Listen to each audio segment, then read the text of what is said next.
ఆవకాయ అంటే ఇష్టం లేని వాళ్ళు ఎవరు ఉండరు కదా. నాకైతే చాలా ఇష్టం. నాకు పికిల్స్ అన్నీ ఇష్టమే. వాటిలో ఆవకాయ అంటే ఇంకొంచెం ఇష్టం.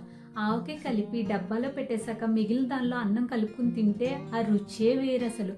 అంత టేస్టీగా ఉండే ఆవకాయ ఎలా పెడతారో చూద్దామా?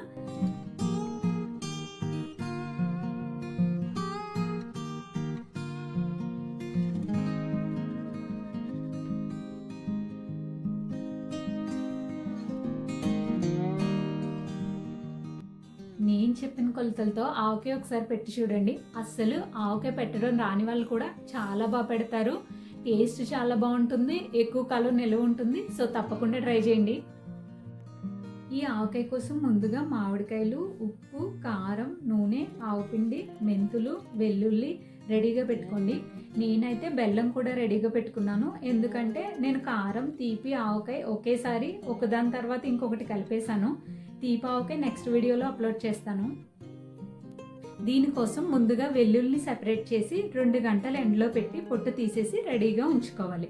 20 మామిడికాయలు తీసుకుని వాటిని కడిగి తుడిచి ముక్కలుగా కొట్టి ముక్కలు తుడిచి పై లేయర్ తీసేసి వాటిని ఒక పెద్ద బేసన్లో వేసుకోవాలి. 1/2 కేజీ కారం, 1/2 కేజీ ఆవపిండి, 200 గ్రాముల ఉప్పు, అంటే 1/2 కేజీకి కొంచెం తక్కువగా, ఒక గుప్పెడు మెంతులు, 1/2 కేజీ వెల్లుల్లి, కిలో నూనె వేసి అన్నీ బాగా కలుపుకోవాలి.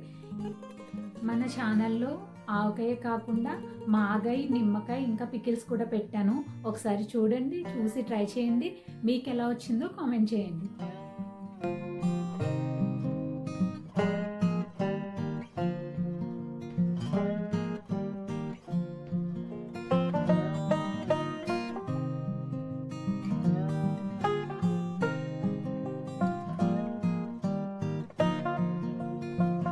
ఇది ఎయిర్ టైట్ కంటైనర్లో పెట్టి 3 రోజులు అలాగే వదిలేయాలి.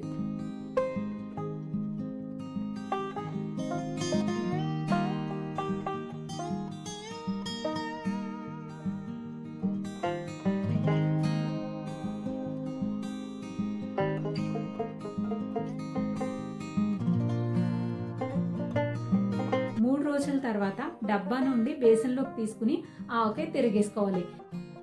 ఆవకాయ అంటే సమ్మరే గుర్తొస్తుంది కదా. మా చిన్నప్పుడు సమ్మర్ అంటే మా కజిన్స్ అంతా మొత్తం 10 to 12 మెంబర్స్ ఉండేవాళ్ళు. అంతా లైన్లో కూర్చుని ఆవకాయ కలిపాక ముద్దలు తిని కొత్త ఆవకాయ వేసుకుని తినేవాళ్ళం. ఆ డేసే వేరు అసలు. ఎంత బాగుండేదో. పగలంతా ఆడుకునే వాళ్ళం. రాత్రి పడుకునేటప్పుడు మాత్రం దెయ్యాల కథలు చెప్పుకుంటూ ఒకరినొకరు భయపెట్టుకుంటూ సరదాగా కబుర్లు చెప్పుకుంటూ నిద్రపోయే వాళ్ళం. ఇలాంటి స్వీట్ మెమరీస్ మీ లైఫ్లో ఉంటే కామెంట్ చేసేయండి.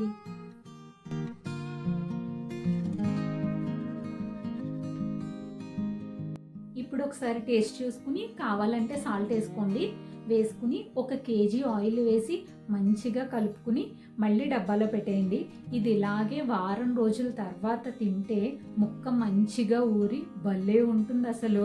కలిపేసిన తర్వాత అదే బేసన్లో వేడి వేడి అన్నం వేసి కలుపుకుని కొంచెం వెన్నపూసి కలుపుకుని ఉల్లిపాయ నంచుకుని తింటే ఉంటుంది మరి మాటల్లో చెప్పలేని రుచి. మా నాన్నమ్మ ఉన్నప్పుడు ఆవకాయ కలిపాక చివరి ముద్దలు తినిపించేది. ఇప్పటికీ మర్చిపోలేను నేను. ఆవకాయ అంటే నాన్నమ్మే గుర్తొస్తుంది నాకు.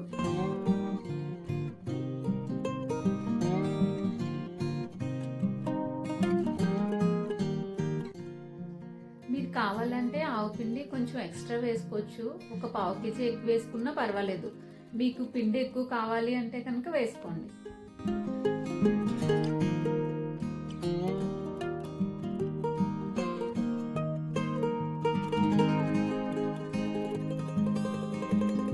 ఇంతకీ మన ఆవకాయ టేస్ట్ ఎలా ఉందో తెలుసుకోవాలంటే మీరు ట్రై చేసి మీకు ఎలా వచ్చిందో కామెంట్ చేయడం మర్చిపోకండి.